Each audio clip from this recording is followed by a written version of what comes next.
आज हम लोग प्रसिद्ध कथाकार ज्ञानरंजन जी की कहानी पिता की समीक्षा करेंगे।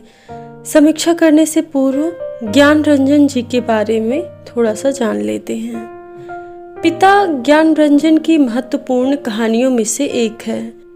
ज्ञानरंजन का दौर दरअसल आज़ादी के तुरंत बाद वाला दौर ना होकर उससे उबरने और संबंधों में आई खटास को दूर करने और उन्हें मजबूत करने का दौर था।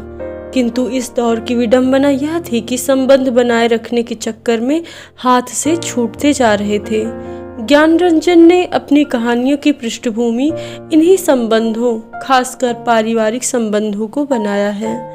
पारिवारिक संबंधों के बदलते स्वरूप को दिखाते हुए ज्ञानरंजन की कहानी पिता पुरानी पीढ़ी और नई पीढ़ी में आए मानसिकता के बदलाव का चित्रण करती है, लेकिन इनके संबंधों में किसी प्रकार का निष्कर्ष देने की कोशिश नहीं करती।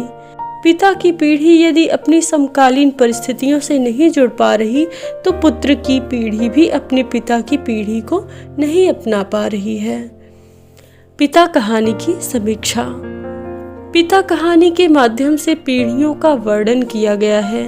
कहानी में चित्रित पिता आज भी अपनी संतानों के लिए भीमकाय दरवाजे अर्थात बड़े दरवाजे की भांति दिखाई देते हैं। उनमें आत्मनिर्भरता और स्वाभिमान कूट कूट कर भरा हुआ है।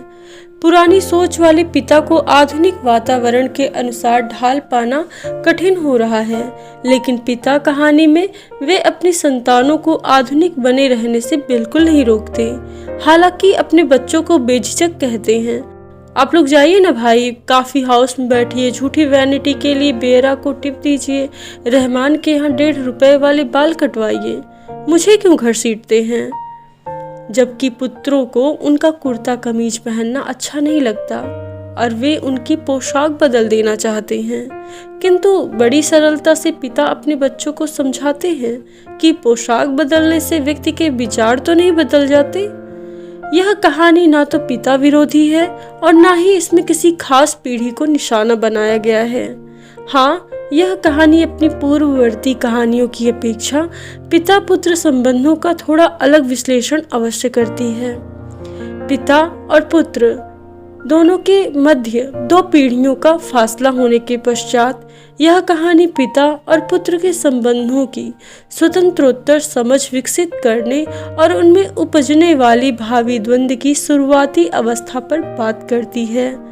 यहाँ पिता और पुत्र के मध्य एक प्रेममयी और भावनात्मक दूरी है, लेकिन इसके पश्चात दोनों ही एक दूसरे की चिंता करते हैं।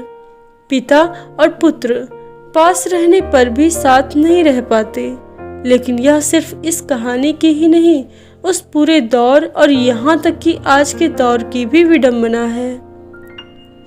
पिता कहानी में पिता के प्रति असंतोष और सहानुभूति की मिलीजुली प्रतिक्रिया अर्थात कहानी का मूल कथ्य बताने का प्रयास किया गया है।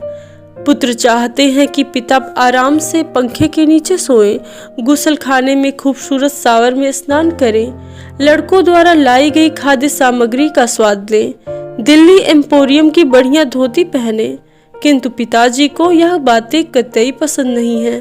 उन्हें यह अनिवार्य नहीं लगता। पुत्र पूरी सुविधा का ध्यान रखते हैं। पुत्र पिता से बड़े प्यार से कहता है, मोहल्ले में हम लोगों का सम्मान है, 4 भले लोग आया जाया करते हैं, आपका बाहर चौकीदारों की तरह रात को पहरा देना बड़ा ही भद्दा लगता है। पुत्र की इन बातों से लगता है कि समाज की निंदा का उन्हें भय है, बस और कुछ नहीं। पुत्रों के वैवाहिक जीवन की स्वच्छंदता में आड़े ना आने की वजह से पिता बाहर ही सोया करते हैं। यह बात पुत्र की सोच से पता चलती है, जबकि उसे यह ख्याल आता है कि अंदर सब आराम से सो रहे हैं और पिता गर्मी से परेशान बाहर उठ बैठ रहे हैं। इन बातों से लगता है कि हमारे समाज में बड़े बूढ़े लोग जैसे बहू बेटियों की निजी जीवन को स्वच्छंदता देने के लिए अधिकांश समय बाहर व्यतीत किया करते हैं। पिता यद्यपि हर बार पुत्र की बातों का निषेध किया करते हैं, किंतु हर बार पिता से हार मानकर भी पुत्र का पिता के लिए प्यार उमड़ने लगता है और फिर वह पिता से अपनी सुविधाओं में शामिल होने का आग्रह करने लगता है। वह बस हमेशा अपने पिता को साथ देखना चाहता है। ज्ञानरंजन की इस कहानी में पिता पुत्र के संबंध की वास्तविकता के दर्शन मिलते हैं। पिता पुत्र एक दूसरे से भरपूर प्यार करते हैं, एक दूसरे का ध्यान रखते हैं, परंतु कहते कुछ नहीं। ऐसा मध्यम वर्गीय परिवारों में अक्सर होता है। इस प्रकार पिता पुत्र के संबंधों में कड़वाहट महसूस नहीं हुई। पिता और पुत्र की पीढ़ी में विचार और व्यवहार का अंतर होने के पश्चात भी भावात्मक राग संबंधों की सहसंबद्धता साफ परिलक्षित होती है, और यह एक तरफा नहीं है। कहानीकार उस संवेदना को कहानी के माध्यम से अभिव्यक्त करना चाहता है। यही इस कहानी का लक्ष्य भी है। अंततः कहा जा सकता है कि ज्ञानरंजन जी की कहानी की विशेषता यह है कि दो पीढ़ियों के मध्य की मार्मिक टूटन को दिखाने के पश्चात यह दोनों पीढ़ियों के मध्य भावात्मक लगाव को किसी रूप में भी कम नहीं होने देते। हम आशा करते हैं कि आप सभी को ज्ञानरंजन जी की कहानी पिता की यह समीक्षा समझ में आई होगी। अगले वीडियो में हम लोग किसी अन्य कहानी की समीक्षा पे चर्चा करेंगे। तब तक के लिए धन्यवाद।